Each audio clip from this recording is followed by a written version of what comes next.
How you guys doing today? It's Anthony Gangi. Welcome to another live episode of Care Talk. Today we're going to be focused on problem solving and corrections, basically cross-departmental concerns, how to see things systematically as opposed to individually. My guest today is going to be Russ Hamilton. We'll also answer some live questions, but we're going to try to stay focused to the topic at first, and then we'll go off to the end and maybe answer some questions unrelated to the topic. I just want to mention that the show is sponsored by three entities.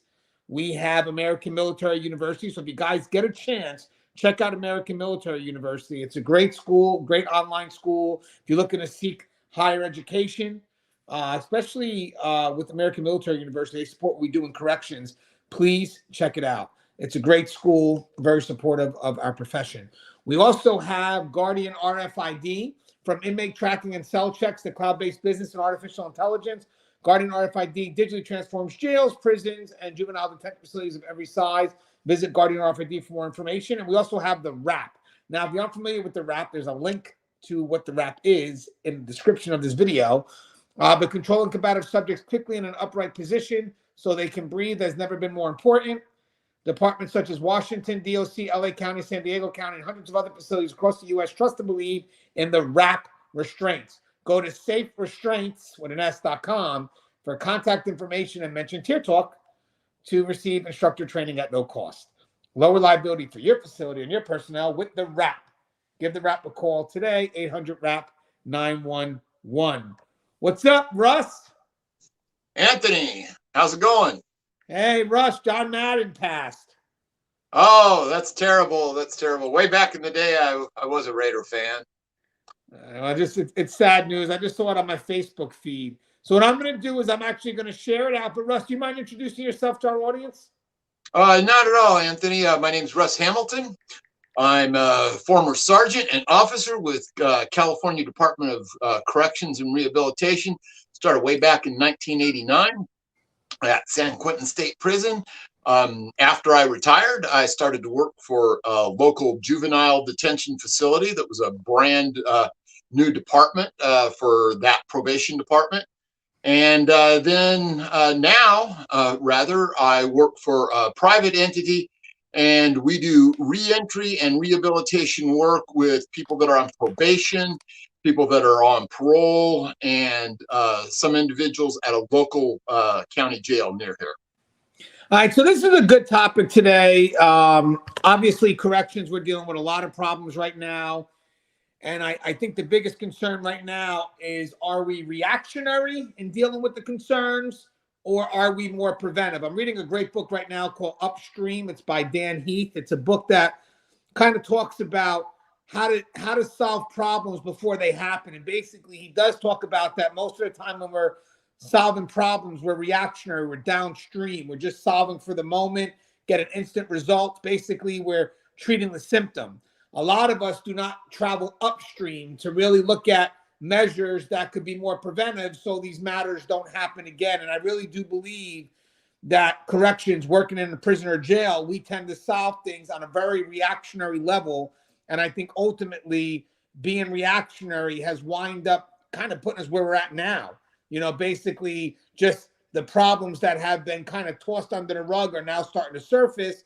And it does require us to think on that upstream level. But Russ, how do you like that metaphor, upstream, and does that apply to us in corrections? Oh, it certainly applies to us. You know, one of the things that, I've spent a lot of time talking about is, which model are you going to use? Are you going to use that, the old, observe and respond, or are you going to do prevent and preempt? And one of the things that I have to say about that is the further upstream that you can, impact something, the more you deflect it as it gets downstream, so that, maybe by the time it gets to that tactical level, it may not even be an issue anymore. So those things are all very important in what we do, because we really need to try and look at things and impact them from a strategic standpoint rather than a tactical one. Because by the time you're doing something tactical against something, it has to be done right there, right then. And a lot of times it can be piecemeal, it can be emergent, and it doesn't have the same preventative and preemptive effect that it does if you affect it way early on. And Jesse Dolman. Hey, Jess, what's up, man? Hope all is well. I know Jesse's in the process of trying to become a CEO. We also have Jared Samsan. We know Samsan for quite some time. Steve Menard. Hey, guys. So Okay. we were starting to have this discussion. Then we decided let's go live because I think this is a good discussion to be interactive with. But I do want to mention something, guys. Russ kind of hit something right on the head. Strategy takes time. Being tactical, I get it. Sometimes issues are going to happen and we have to be tactical in our response. But once that matter passes, we should always evaluate what just occurred and try to make sure that we don't fall into those same traps again. Again, the preventive measure. I think most of the time people go through the moment and just kind of like, whoo, glad that's done. And they don't really take time out to really sit through to look for ways to avoid certain situations again. So Russ mentioned strategy. That is the upstream of it all. And the tactical side is sort of the downstream. It's the reactionary side. But I must say something. In my mind, if you want to look at something strategically, and this is what I don't feel we're doing right now in corrections, that's why it's very important to have this dialogue, is that if you really want to solve problems in corrections right now and really make an effort to move forward, you have to think systematically versus individually. And now, guys, I'm going to be honest with you guys. This can come across in many ways. Many ways. I mean, right now, how many issues do we have with just different departments trying to solve matters in an isolated fashion as opposed to really bringing us together, understanding the system, and then trying to solve the matters from a systematic approach. But Russ, kind of going into the speech that you gave in the last episode when we were kind of doing this pre-record, but then decided to go live, you mentioned the strategy side. So I'm kind of elevating that to me, strategy is really approaching it from a systematic level, which takes time. And do you think that we're doing that? Or do you think right now, when it comes to dealing with concerns and corrections, we're individual in our approach? No, I think that the thing that happens to us right now is we're just not just all of a sudden, but we're just being very reactionary to everything, some security breach shows up and what do, man? We throw some, low-level resources at it and then we move on to the next thing.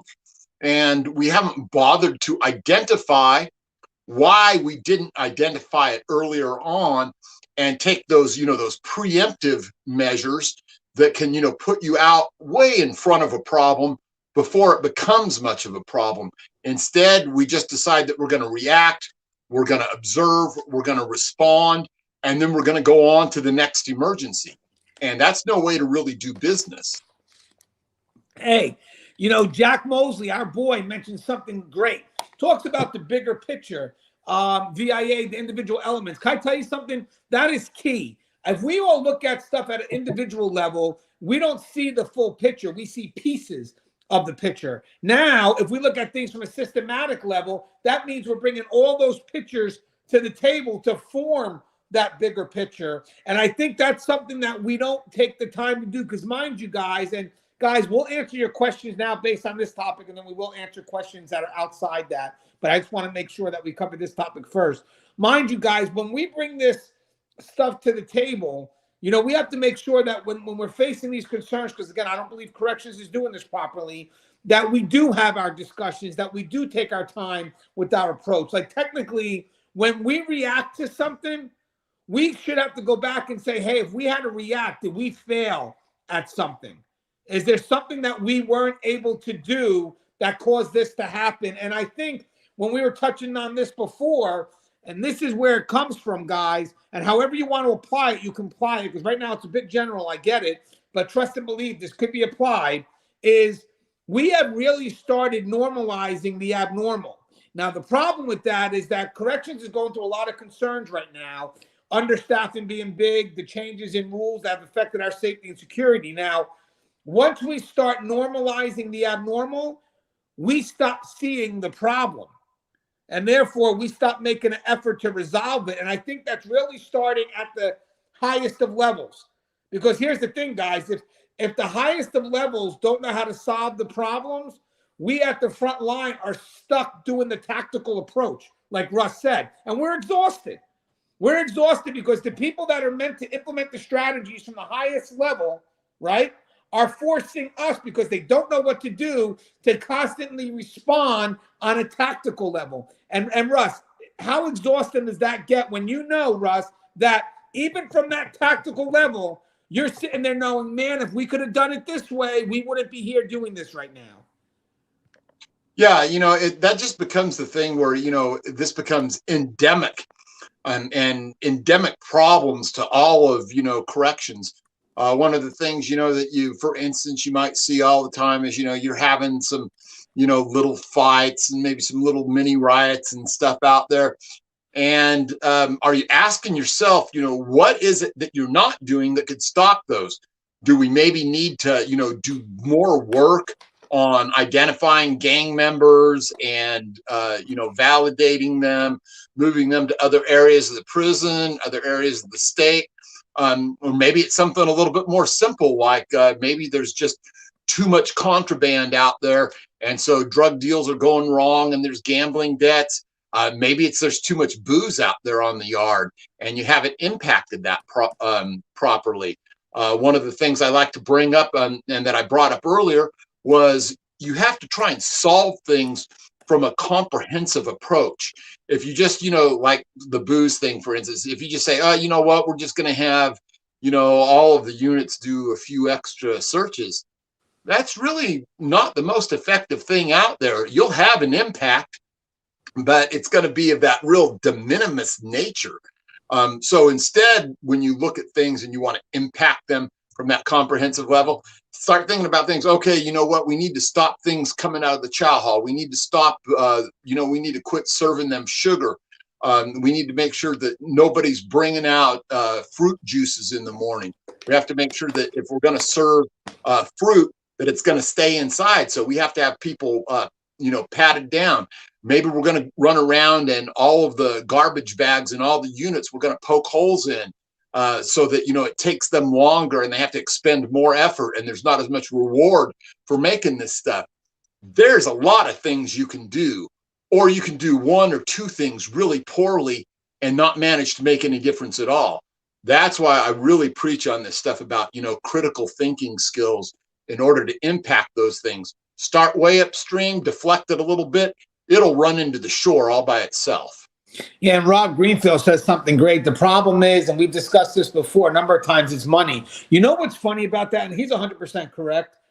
When you're at that table and you're discussing these solutions that are coming from people that are experienced at the front line. So to me, they're in the best position to begin any type of solution, again, because they're experienced. They know what it is that's needed. And when they start coming up with these solutions and they get minimized by someone above who has no idea what it's like to work in the profession, usually when you get to that person and you exhaust their reasons for minimizing what we just said, the experienced people on the front line, it takes a while, but eventually you corner them. And what's it about? It's about money, Russ, right? Would you agree?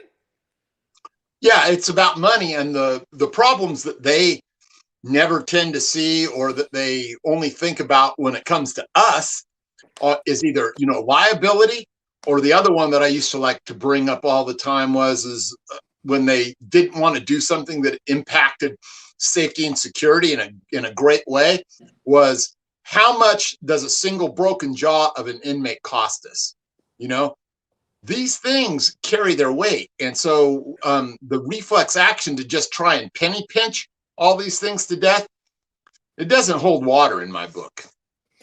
Yeah, and guys, I want to say something. The reason why it's good to have this discussion is that when we look to solve something systematically, we have to realize something, that sometimes within our own experience, our evaluated experience, our expertise, we become very myopic in our perspective. So we have to be open to other perspectives, especially when it comes to corrections, because we're not just talking about departmental changes. We're talking about agency changes that affect the overall operations, which yes, is founded in safety and security, but branches off to programming, maintenance, food service, a bunch of other entities that really should have some say in partnership with what we're trying to push across from a safety and security side. But sometimes we get so caught up in our own perspective our own views, that we don't see the other sides coming in. So the systematic approach is extremely beneficial because it opens up our eyes to problems that we may not know exist. That's why I'm a big fan of also, when a rookie comes in, as much as you want that rookie to kind of listen to what that senior officer has to say 100%, the senior officer should also be open to some of the questions that rookie asks, because some of those questions that rookie asks may identify problems that we don't see because we've been so myopic in what it is that we do. So an outside perspective is not always a bad thing, but you really do got to have that inside perspective to kind of lead the way in partnership. What's your thoughts on that, Russ? Well, yeah, it's that thing that we all get to because of the position that we're in and the way that we're solving or dealing with things on a day-to-day basis. And then we get into this, this routine and this complacency over the routine. And pretty soon we're operating on nothing but confirmation bias. Oh, yeah, that's exactly what I expected. And then, you're locked inside that box. And pretty soon you fail to realize that there's something outside of that box, that there's knowledge and resources and different ways of thinking that can impact what's going on. And you only think about that box. You only think about the things that you've learned up to that point, and you taint it with that confirmation bias. And then pretty soon innovation and imagination have just, gone out the window. And we're stuck trying to do what? We're stuck with that same sentence that I hearkened back to earlier, well, we've been doing it that way. The we've been doing it that way is basically admitting that we have blindness to our problems, because I love when that becomes the excuse, because that also becomes the excuse when complacency becomes practice, and then when someone goes to defend the practice and they realize, well, that's not in policy, but we've always been doing it that way. It's like, it doesn't matter. We ventured off. As we talk about problem solving from a systematic approach and kind of touching back into the strategy of it all, guys, the thing about kind of dealing with things at the highest level, at the upstream level, the results aren't always right away and they're not always tangible. So sometimes the people that look for the reactionary measure, they kind of get a tangible result and they get to be seen as heroes. But in the end, we're never, here's the funny thing, guys, we're never going to be recognized for the stuff that we stop, if that makes any sense. It's funny because, a lot of people will get, recognition for, let's say, saving a life during an assault. But sometimes our presence and our ability to kind of do our job effectively could have stopped that assault from even happening. But we'll never get the recognition for it because, again, it never happened. So sometimes the strategic approach, or most of the time the strategic approach, has a result where it can't be seen. It's felt if you're experienced enough to know it. If I'm a supervisor, I know when I'm working with a good officer that knows how to run a unit. I feel it when I walk in. It's not something that can clearly be seen. It's just something that you feel, the presence. But again, when you're looking at that strategic level, you're not going to get instant gratification. It's not really something that is tangible, stuff that can be seen. It's more of, this is what's being done every day to prevent these things from happening. So you may not always see the preventive measure because, again, it's not meant to be seen. It's more of, hey, guess what? Hey, Russ worked today. And when Russ works today, we never have any fights. Russ is always on point, but Russ may never get recognized by the higher ups because Russ never has fights. So there are going to be some people that look at it and say, well, what did Russ have to do all day? Nothing happened on his unit. I know, because Russ's presence, ensures that nothing happens. There was a story I remember a while back where they were looking to save money. And this one facility had these three officers outside of the facility that's in a main town, a city. and their presence, was needed to deter. But unfortunately, people didn't see that, and they decided to cut the posts. And the moment they cut the 3 posts, people started throwing contraband and stuff over the walls because the presence to deter wasn't there. So having said that, people may not see the preventive measure. But having said that, the preventive measure is what really needs that level of recognition and respect. Again, Russ May Worker Unit have no fights. No one's going to recognize that. The only time they're going to recognize something is for an officer, let's say, that may not be running the best unit, a fight happens, they get involved, they stop the fight, they become heroic, they get recognized, but then you have to go back and say, hey, I get it, they're a hero, I get it, they stopped the fight, they saved this inmate's life, but have we ever asked how this fight started? What happened? Like, how did these 2 inmates, who shouldn't even be in the same unit together, found themselves in the same unit? Russ, what's your thoughts about preventive measures that aren't being seen? Yeah, there's a lot to unpack there. And when you look at it, that's true. You never get to count the stabbings that don't happen. You never get to count the riots that don't happen. And you can never quite be sure exactly, how much of an impact you're having. You can feel it, but you can't necessarily measure it. And so that's one of the things, you bring up this thing about these guys that, were outside the fence, right?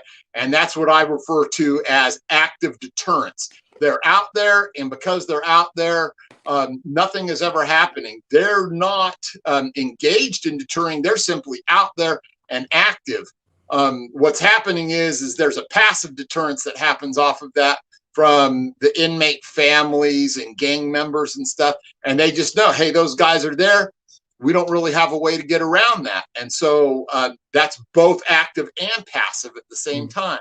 So all of these things are things that, we should be thinking about outside the box. These are things that we should be trying to think about and promulgate, because there is so much more to that upstream deflection of things than there is when you just have to do it tactically and you're doing it in an emergent situation.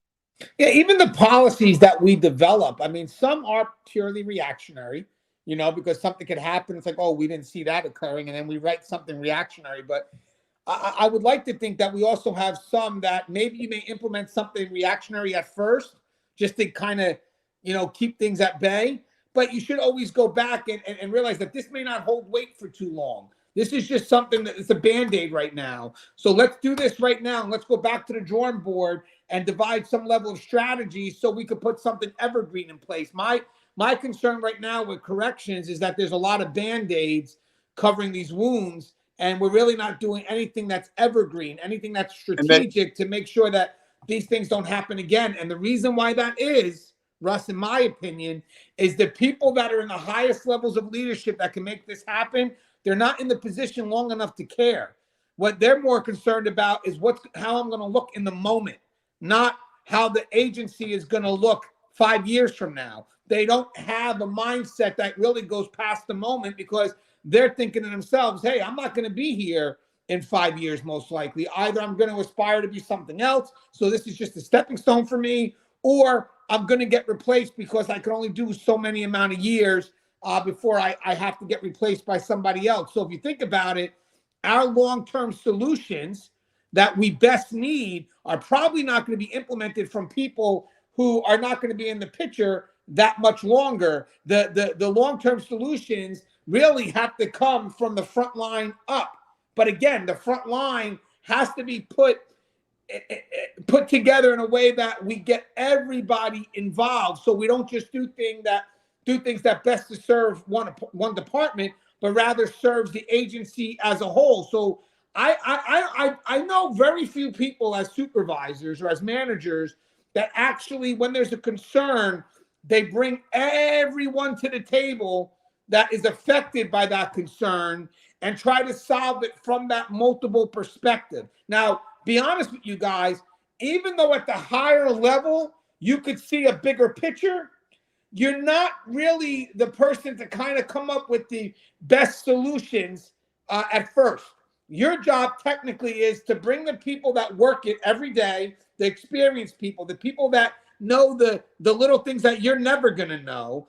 So basically they're there to kind of tell you, oh, hey, we should try this because we got to be careful of ripple effects. I think the front line best knows that. But what we do at the higher level is that we could facilitate how it's carried out amongst all the different perspectives. So basically what we could do is we could have people put to the table that provide their individual perspectives, and then it's technically our job to put those perspectives together to create something a little bit long lasting. But you can't expect the people, it's the sad thing, you can't expect people that are up top who have never been promoted in obscurity. Everything they've been doing is pretty much about their image and, you know, wanting to be recognized. You can't expect them to wait for something strategic. They want action. And most of the time is they want something reactionary. And at the end, hey guys, this ain't gonna last long. It doesn't matter. My name's on, I don't care about tomorrow. I care about right now. Let's do something now. It's like, hey guys, the solution isn't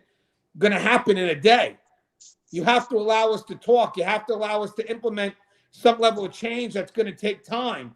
But Russ, you have to admit, Russ, I mean, the people that are in these higher positions, some cases in my mind, I don't think they're in there long enough to really even understand the importance of a systematic approach and the long-term effect, because they may not even care about that.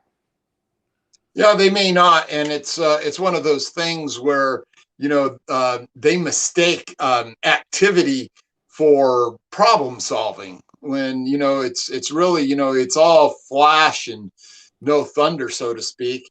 And they do that thing, you know, you brought up the Band-Aids. What do you think all those Band-Aids say on them? Every single one of those Band-Aids says memo on it.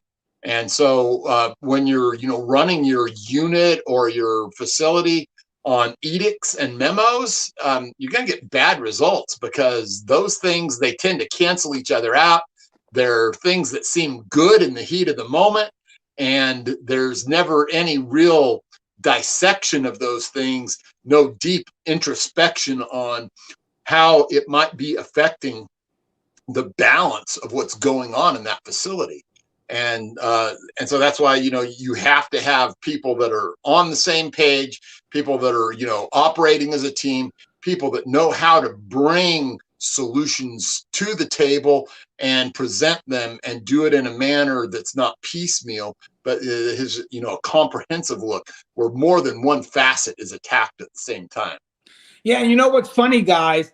I think what you have is you get like these policies from up above that imagine that we work in this perfect world where we work around unicorns and rainbows and all these great ideas are going to be great and easily implemented because, you know, yes, correctional officers or correctional staff, we have rules we have to follow. And I'm sure once we give directives to the inmates, no problem in them following it as well. We know that's not the case, right? We know that, you know, when they implement something far removed because, again, they don't know what it's like to be in this profession. And then it should come to our level where we can filter it and say, okay, in a perfect world, this will work. But we have to make adjustments and tweaks because, again, we don't work in a perfect world. PREA could be a big thing. How, you know, you have something born on good intent, but that's now weaponized against staff. You know, you have a lot of good intent, and I get it. You want to put good intent, I get it. But it cannot come from you directly down to us. It can't. It has to be filtered through many levels so we can kind of make sure that the good intent doesn't get misused. So again, where that systematic approach comes in is really the front line having a chance to elevate their perspective. So when we go to implement something, it's not solely something built for a world that revolves around unicorns and rainbows. It's something that's built on a world that does have these issues with inmates that can misuse what it is that we're trying to do. And believe it or not, guys, even as the front line, we could always find a way to balance something. If someone comes up and they give us a generalized idea of something that is a good intent for the population, there's a good way for us to balance that out and make sure it's served as long as that good intent is protected from anyone who looks to misuse it. We're game.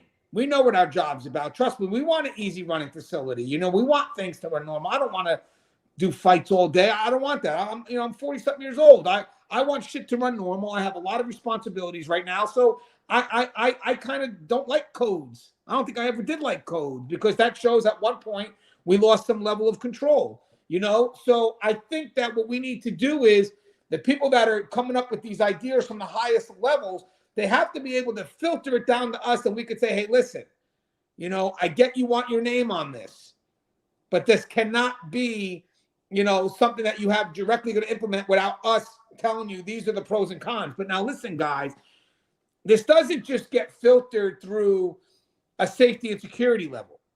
It has to get filtered through the different departments. So when we talk about dropping something down, it's in an effort to bring all those departments together. So for example, I come up as a legislator, I have an idea I want to pass down. I pass it down to the facilities who have a meeting with all the different department heads and stuff, and we discuss everything at the table.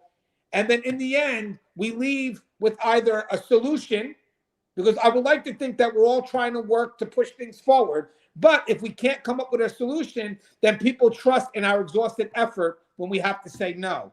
What's your thoughts, Russ, on the perfect world and kind of being translated down to what we can do to make things better, more efficient for our world? Yeah, no plan survives first contact with the enemy, as they say. Or I think was it Mike Tyson might have said that everyone's got a plan when they get in the ring until they get hit. And so, we have some people that are removed from the real world in a way, and they see it even less clearly than we do. And we have a problem sometimes identifying where the plans are going to fail, where that initial contact is going to just completely be shot out of the water. So those are things that we really have to take into account. You know what? The more teamwork you have on it, the more people willing to put in the thinking effort, though, the more likely you are to be able to positively impact that which is going on in your institution. And what Russ is saying is spot on, because I think a lot of people just want to put their name on something and then leave and hope that their legacy, it's like you're not going to have a legacy. The legacy really are the people that actually walk the walk, and literally survive that tier or that facility every day. I mean, it's crazy when you're, dedicating a wing or a unit to someone who never walked the walk, but may have come up with an idea that technically probably wasn't theirs anyway. Probably was borrowed and they put their name on it, and God forbid you touch it. I mean, that's another thing too. We deal with people up top that are so egotistical, where even if you make a suggestion, they take it as a challenge. It's like, hey, I want this to work, but I was wondering if we could do it this way. Nope. My idea, 100%, got to take it this way. Then now what you have is you have resistance, because the people that have to implement what it is that you're trying to push, it's their life on the line.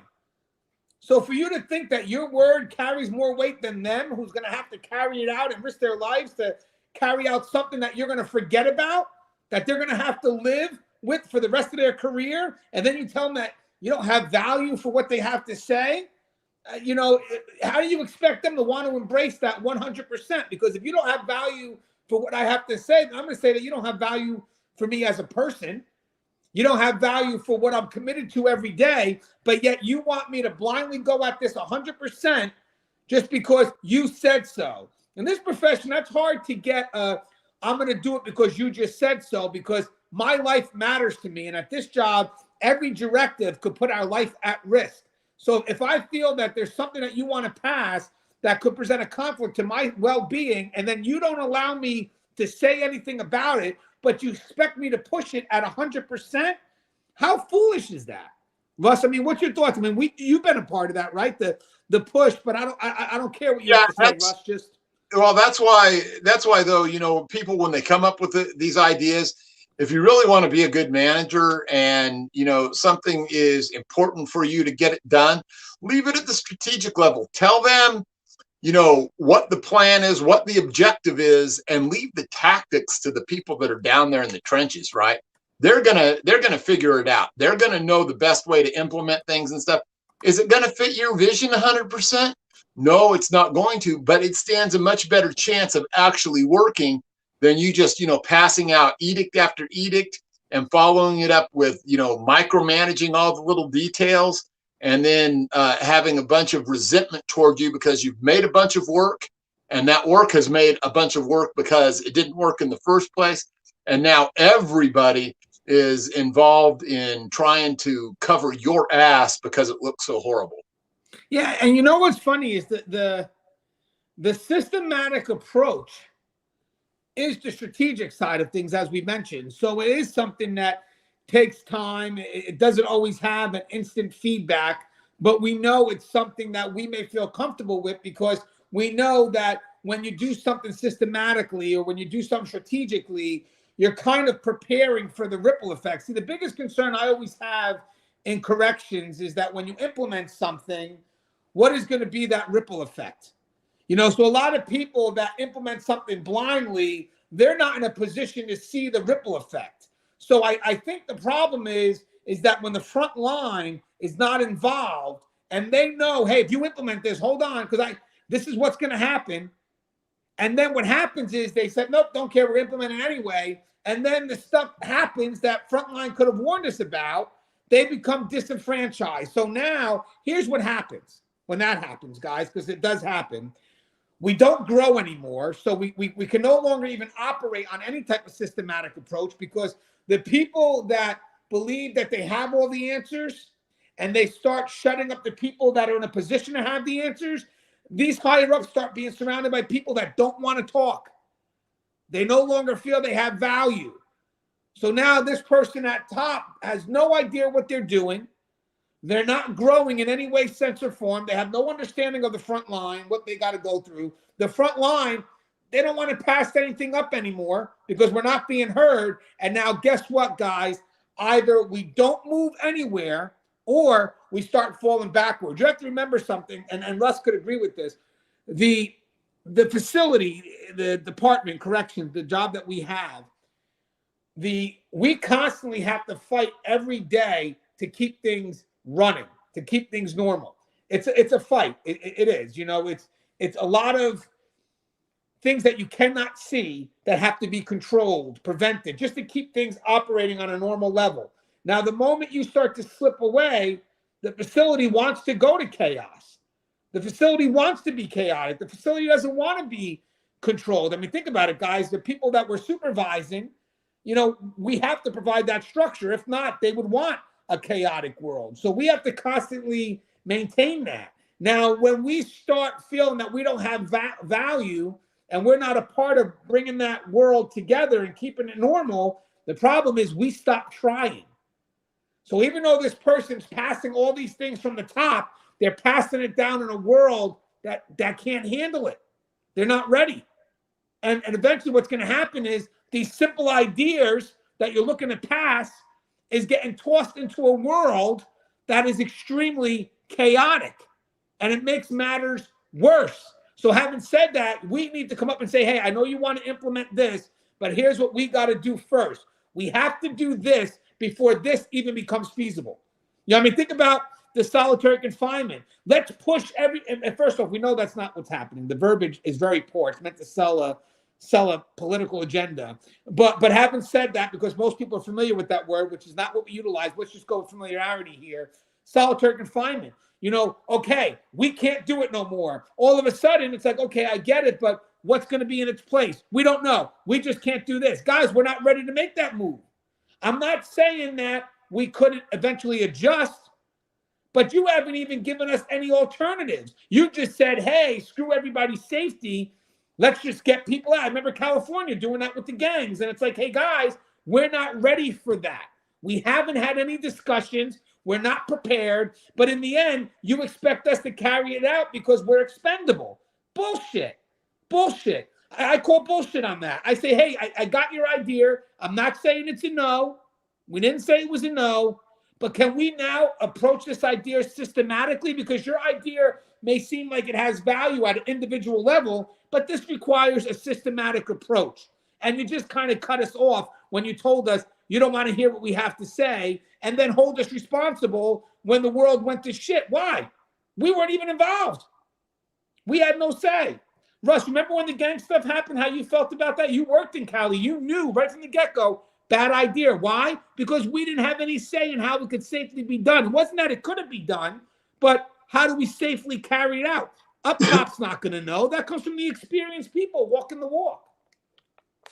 Yeah, especially like when we did the integrated yards, and oh yeah, it was a huge surprise. And the first day that it happened, we ended up having to shoot everybody off of the yards, and then that goes on for a little while, and the next thing you know, then people are saying, oh yeah, they set this up. This is gladiator fights. So wait, who set it up? It was the courts that told us to do this. They were the ones that said that, we had to have integrated yards, and we had to put, sworn enemies on the same, facility sets and stuff. And then eventually, that grew into a great big crisis. And now what do they have? Now they have the individual yards. And yeah, there's no fighting on any of them, but like, did we really move the chains for anything inside of corrections? No. It's just status quo. It's just that there's no fights out on the seg yards and on the shoe yards anymore, because they're all confined to individual runs. Right. And guys, that really comes from, again, a failure to communicate up. So one of the things I want to mention too is that we also can't allow ourselves to be disenfranchised, because it's our life on the line. So we may not always get what we want, but that doesn't mean we stop fighting. Because the moment you stop fighting is really when the danger occurs. I mean, we may feel that, okay, they could just pass things and it's going to happen. I get it. But sometimes we still have to remain that exhausted thorn in the side.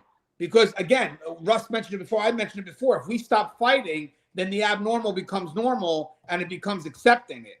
And I'm not saying, when I say fighting, guys, I don't mean it as aggressive as it may come out. I mean that you have to make it known. If that requires reporting something every day, like if you're working in an understaffed facility and, it's a 2-man post and you're the only person working that day. And it's like, well, this is the 3rd time in a row.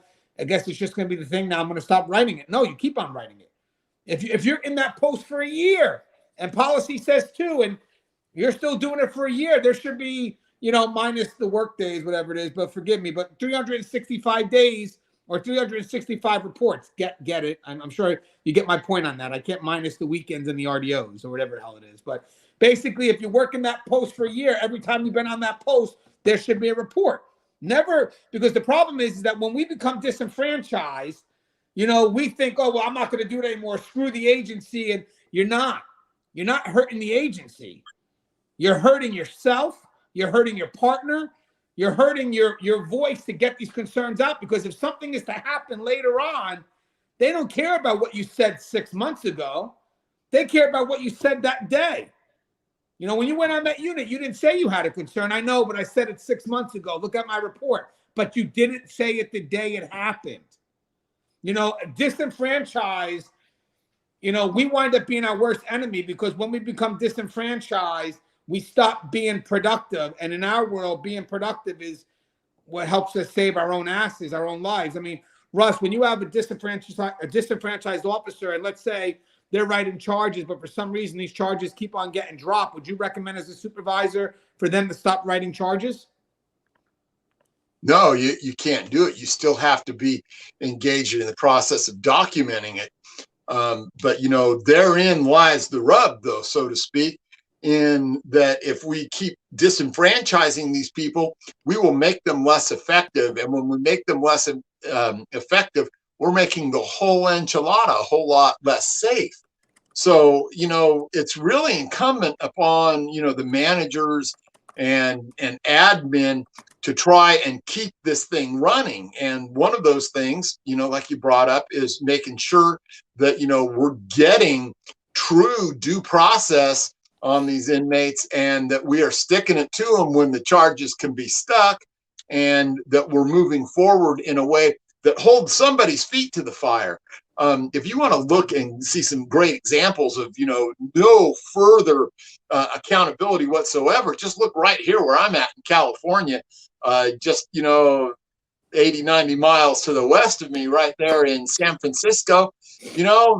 20, 30 people just walk into a store and walk out with whatever they want, right? And why is that? It's because the process has been abandoned by the district attorney there, and now it's just, well, we're not going to process. We're not going to prosecute these crimes. we're going to just, let them go.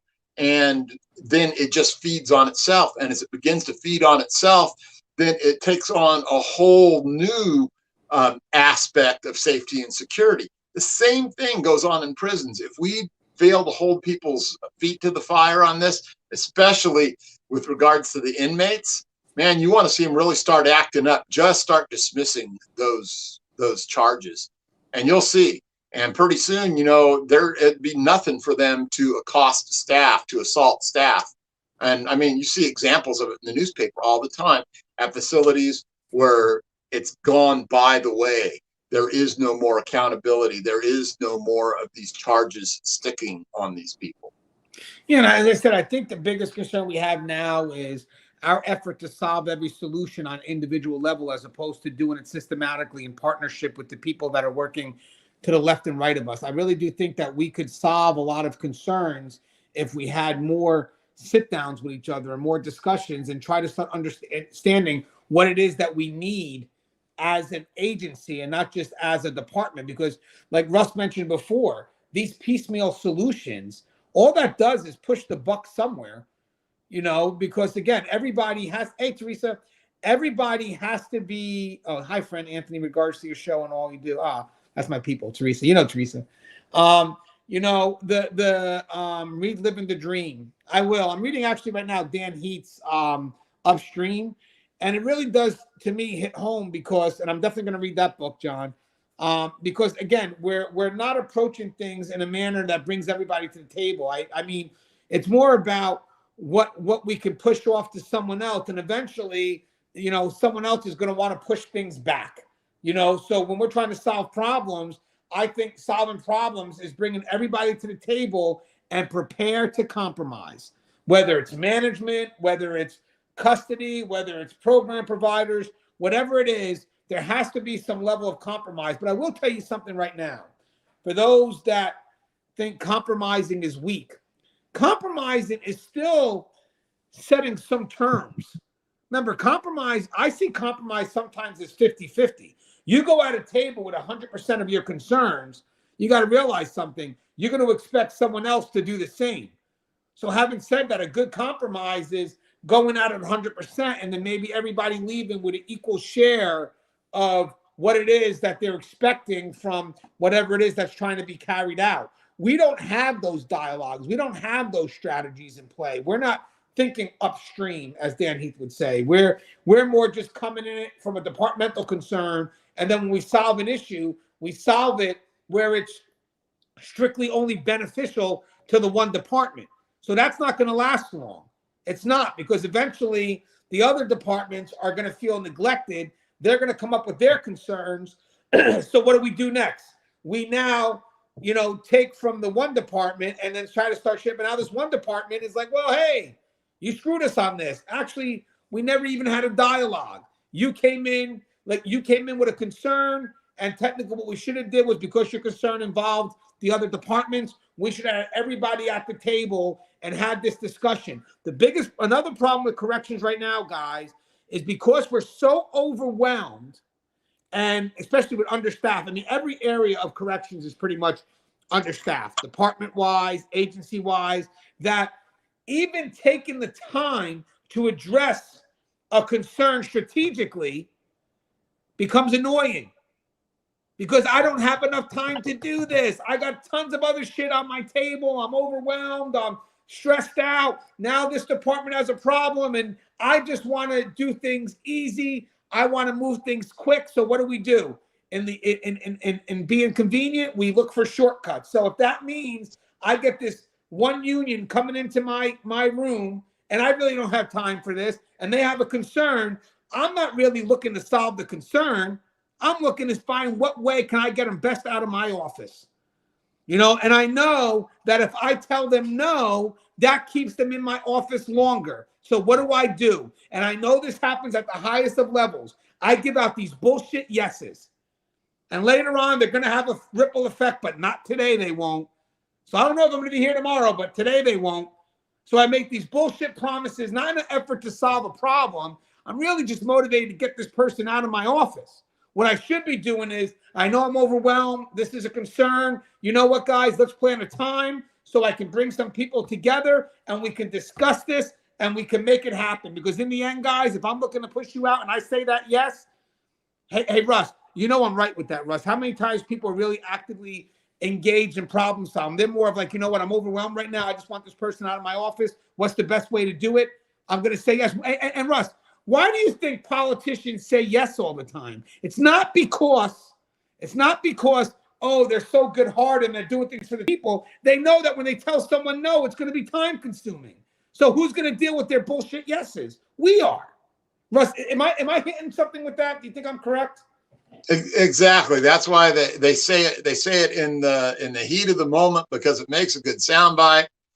And then later on, when nothing ever happens, it's not in front of a camera, it's not on paper, it's not documented, and then it just goes by the wayside. You know, one of the people whose tutelage I came up under was a guy named Craig Koenig, and he would always tell me, "Man, don't bring me problems, bring me solutions."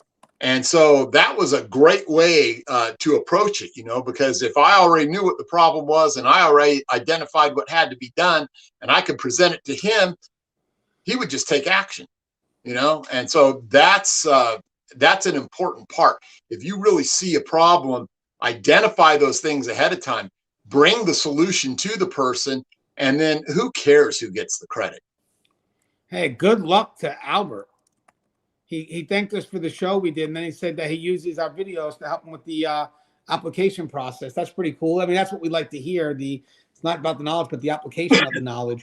So, guys, I think this dialogue is really just a quick dialogue. It's basically saying that right now, I guess in general, is that we do have a lot of concerns and corrections, but solving it on an individual level, whether it's an individual as a person or individual as a department, it's not working. It's not. We have to really have a systematic approach. We have to be strategic in what we're doing, and we have to look for things that are long lasting, which means that if you're at the highest level and you know that you may not be in that position for that long, then in my mind, you're not in the best position to implement anything. What you need to do is you really need to listen to everybody and then see what their concerns are, because you know what's funny? If you really want to be remembered, I think this is true. If you really want to be remembered, people remember you if you believe that they have value. Because everybody wants to believe they have value. So like if I'm doubting myself, I tend to think about the people that said I could do it. Even going back to maybe some teachers I had. You want to leave a legacy, you leave a legacy by impacting someone else. Not by making a name for yourself, but by impacting the life of someone else, telling them, hey, that's a great idea you have. Let's see what we can do. And that's all we want right now, is just to basically say, have an idea, you know, this is how we can implement it. But right now, we're not being heard. The rules that are coming down are really just rules that kind of make us feel that we're expendable. And in the end, if we really want to solve problems, because me and Russ, a couple of us, we have a lot of conferences to go to next year, and this will be a dialogue that we're having. We got to start having a systematic approach. We got to start removing ourselves from I and start making ourselves a we. If we want to make change in this profession, then we have to bring everybody at the table and make them a part of it. So when we move something forward, not only is it long lasting, but people are invested in it. They want it to succeed because they're going to be part of the outcome. They want to be held at that level of responsibility. People want to be invested in what's happening. And the moment you dismiss them, they stop trying, they become disenfranchised, and now we're stuck. And I think right now, the way corrections is going, we're stuck because we have continually told the front line, you don't have value. I don't care what you have to say. And therefore, the front line said, screw it. I'm going to just shut up and not speak. So again, respond back to that. Don't do that either.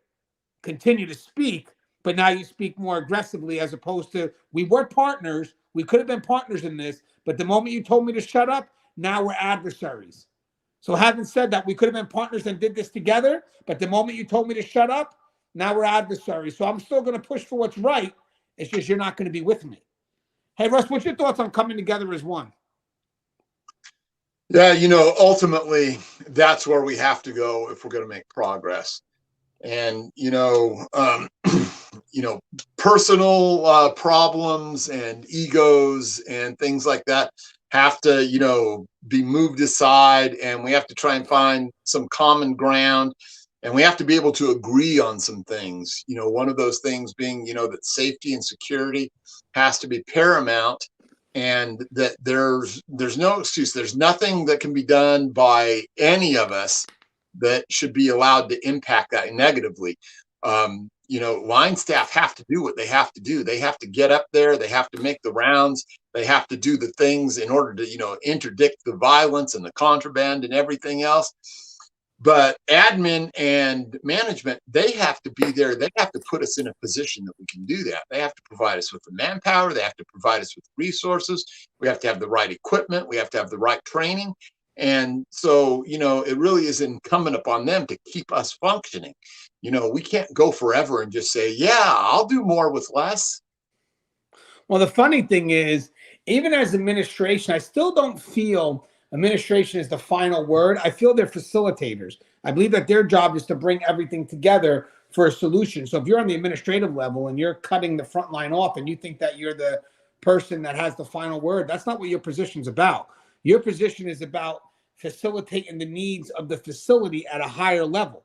And you can only do that by getting the voice of the people who are most affected by the concerns that have to be addressed. So with that said, again, guys, it's systematic over individual approach. You want to solve a problem, you got to think at the highest of levels and be strategic. And we don't want to be purely reactionary. Again, every time we stop a fight, we should always go back and ask ourselves, how did this fight happen? What caused this fight? What caused this assault? Why did we have to do this cell extraction today? Why did this inmate have so many weapons in his cell? Where are they getting it from? How do we stop that? Every reactionary, every response we have in a manner that we lost some level of control is a failure that has to be reevaluated and reapproached. It's not, again, we stopped the fight, put the Band-Aid on, we're done with it. No, let's go back and question ourselves as to why this fight happened so we can be more strategic and preventive. Guys, even in our reactionary, we can still be preventive. So there could be a mixture of responding to something at downstream level, but still making sure that you also answer it at the highest of level. Again, putting the Band-Aid on it to hold things at bay until you can come up with the bigger solution. Hey, Russ, what's your thoughts, brother? Closing thoughts. I think, I'm just loving this conversation because these are things that need to be said. These hopefully are the words, thoughts, and ideas that we'll be able to transmit to the line staff to give them what they're going to need to fix this problem. Also, these should also be the same concepts that we're giving to, the admins and the managers and the supervisors and everyone else, so that they can see that there is something that they need to do. They're not up there, just eating frozen grapes and, having palm fronds waved on them, and they don't have to do anything. They're the ones that are key towards making everything work. This is where we have to come together. This is where they should be looking at these things that we're telling them and understanding that they have to move the mountains. I mean, we're willing to help, but, they're the ones that have to, put things into a position where we can really affect that safety and security. Yeah, and I want to add something with James, too. It's good until it's not. Admin doesn't care. Sometimes we're misdirected in the level of accountability. You got to realize something. Middle management, which would include admin, they're translators. Their job is to get a message out. And sad to say, sometimes they may not have a lot of say in that message. They can try. Now, again, if you're at the highest of levels, remember that admin, they're kind of the ones that have to manage that facility, keep the peace, and you have to make them be effective by giving them some wins once in a while, giving them some wins. But you also have to remember, sometimes we approach admin on a very departmental perspective, and they have to answer at a higher level, which involves the agency. And then we get mad because we don't understand where the no was. Well, your concern has a solution that's very isolated that could affect other departments. So I don't always generalize that admin doesn't have our back. I disagree, because, as I said, I've seen admin who do. I think most of the time, if we do have a concern, it's usually maybe one or two individuals that really put a bad label on us. But I mean, don't forget, admin could simply go back and say, hey, guess what? Custody, hate them. You know, it's unfair. It's an unfair generality. You know, technically we need each other. We need to work together. I think for the admin that don't recognize that, then they are going to be a problem, because at the end, if I'm admin and my facility is going to shit, I have a problem too. You know, we're all in it together. I mean, the divide is horrible, because sometimes I feel that the higher ups push us to that. You know, where something happens in a facility and then we wind up being in survival mode, and you know that's wrong. That's technically, when something happens in our facility, we should be coming together. A death of an officer or someone, you know, we should be coming together and working together to find out how we prevent this from happening again, and also holding the people accountable. But we tend to, you know, it gets very punitive real quick, and then we tend to be in survival mode because admin doesn't want to get written up, because they can still get written up and lose their job, and custody doesn't want to get written up. So here we are.